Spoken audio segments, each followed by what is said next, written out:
Hey everybody, I'm Katallina, and today we're here to talk about episode 12 of Remonster. Alright everybody, I've got some good news and some bad news. The bad news first, to get out of the way, we are at the end of this ride, which breaks my heart because the good news is I've absolutely enjoyed every second of this. I wasn't sure what I was going to think of the show when I sat down to start watching it.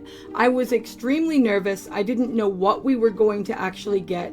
And I entered this with an abundance of caution, but I can tell you wholeheartedly that I have enjoyed every moment of this journey, and I have come to deeply care about these characters and this world, and it has been an absolute pleasure covering this every week.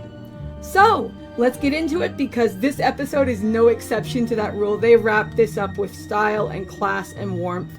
They gave us everything I feel that we would have wanted in an ending, and they've given us hope for a potential future. But I'm rambling, let's get to the meat.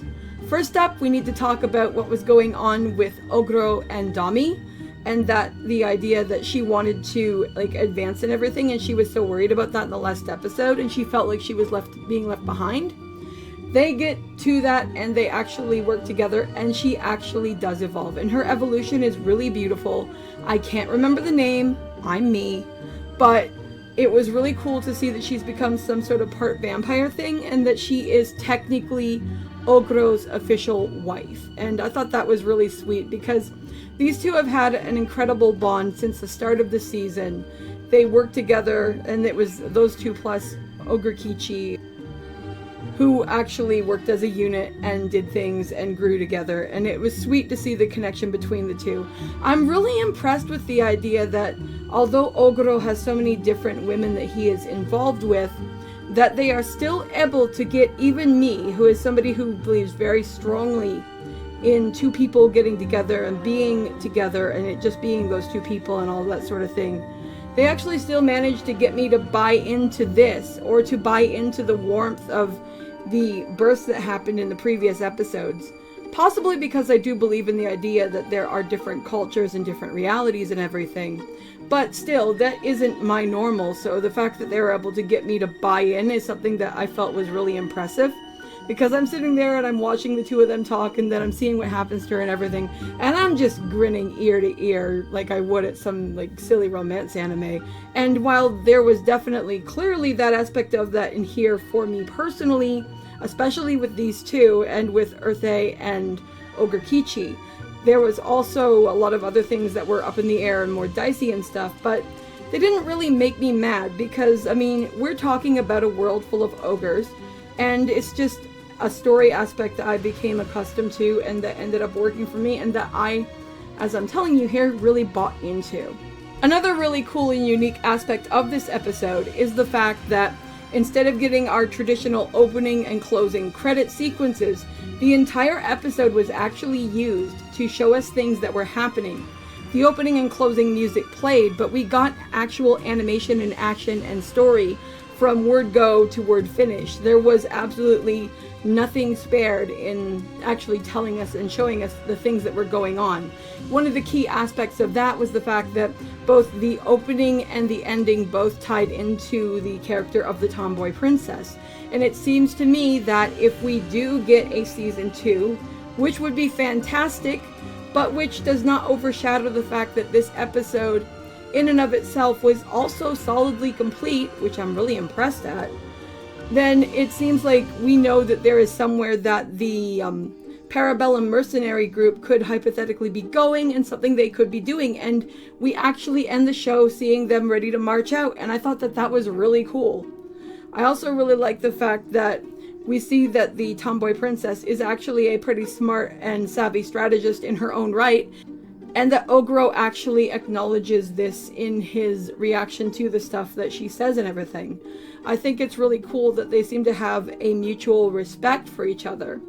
And I think that that's going to help the ogre or goblin group basically be able to have better ties with the human kingdom. It seems that one of the coolest things about the show throughout the time we've been watching it is how much time and care has been spent on building a variety of different alliances so that the ogres and goblins can work with a bunch of different people of different places.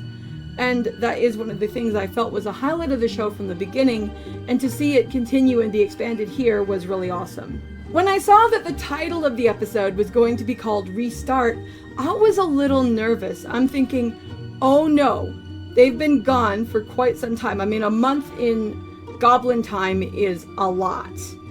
But I was thinking, oh crap, please tell me something didn't happen to the cave, that they didn't revert back to the stuff they were doing in the beginning, that they're not going to come home and be like, what the hell happened to our home?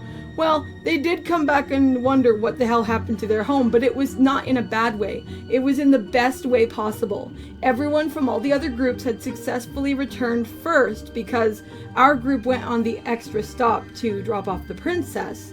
And while we were gone and they had free reign and everything, what they actually did was take personal initiative as a community to enhance and advance the overall homing and food and ranch and everything else structure of the place where these people live. And I thought that was the coolest thing ever, because one of the things that we've been talking about throughout the course of the season is the reality that the things that Ogrou has done because of his own humanity and how that has influenced the culture of these people have made things better. But what we see here is the next step. What we see here is the implementation of the idea that if you give a man a fish, he'll eat for a day. But if you teach a man to fish, then he will never go hungry again. Because this time, it's not that Ogrou told them to do something. Rather, it's that they've learned and they've had so much interaction and growth and everything through spending time with him and having all the experiences they've had, that they were able to come up with ideas and they implemented them of their own accord. And those ideas were awesome and have made a much more fantastic home for everybody to live in. And I love how it's not just ogres and goblins. There are some humans, there are the cute little cat creatures, there are the kobolds, there are all kinds of different people who live in this area. And I love how that has continued and become better and better. The Dryad moved in. I mean, it's just all around awesome. It's so cool seeing how, as we've snowballed through this season, what we've ended up creating is this massive family of different people fusing together into a whole where everybody coexists. And I just felt that was so awesome and heartwarming. And to see this be the evolution of that was super freaking cool. But as things grow and change, not all things can change in a way that would hypothetically be for the better. Alas, we must say our partings to Grandpa Goblin, who passes on in this episode. It's important to remember the reality that goblins, in comparison to humans, are actually a short-lived species. It is estimated that Grandpa Goblin really only lived for about 20 years.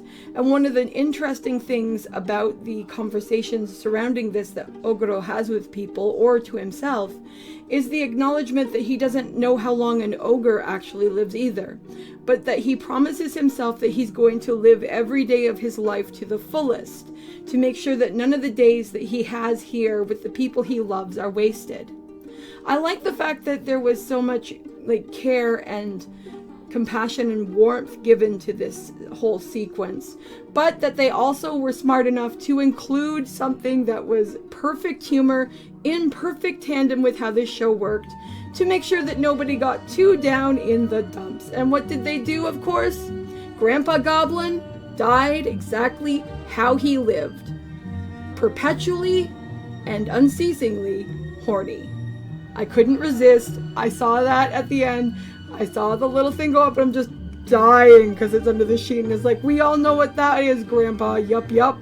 You died exactly how you lived. And it totally cracked me up because it was wild. I was almost about to shed a tear for the dude. Because, I mean, on one hand, yes, he was from the former generation of goblins. His morals were different than the morals and stuff that happened to the generation we followed. But I mean, he was still a very interesting character throughout the length of the series. And at first I didn't trust him, but he actually in his own way came a long way, and he grew on me, and it really was a bummer to see him pass on and to see how that affected the others. Fortunately, the people of this group do not linger in sorrow for long. Instead of lamenting and being heartbroken and perpetually sad over the loss of one of their founding members, they instead did, as Ogrou put it, what they do best, and that is they held a great big freaking tournament, and it was cute to see how they all had fun and they all enjoyed that, and it was a completely friendly competition where everybody was just seeing how much everyone had improved, and it kicked everything back up onto a high note, which of course then led to the call from the princess and the tie-in to a possibility if they ever want to continue this story. I could not be more thrilled with how they actually did this episode. I think this was the best possible kind of wrap-up that Remonster could have asked for. As I said, it tied everything up perfectly to encapsulate season 1. It sets up possibilities for a potential season 2. And it left everything on this perfect note of like warmth and family, love, fun, laughter, a tinge of sadness because this show can be very real at times, and it just really suited the way that this season has gone and the way that this story has been.